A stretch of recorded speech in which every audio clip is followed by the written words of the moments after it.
Hey guys, it's Alicia with WTI, and I've got the perfect little treat. This is the Kinder Bueno bars, and these are a really tasty little snack. So these are a crispy wafer filled with a hazelnut cream, and then they are coated in chocolate.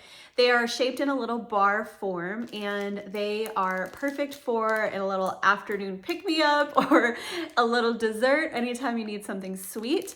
The nice thing about these is there's 2 in a pack, so you have one for you, one for a friend, and they're just a perfect little bite. So if you love hazelnut, then this is gonna be right up your alley. There's a really nice contrasting texture between the creamy hazelnut filling and the crispy wafer, and then of course anything coated in chocolate is gonna be delicious. So it is a perfect little bite. So if you've not tried it, go ahead and give it a try. It is light, crispy, delicious, and I think you're gonna love it. And that is my point of view.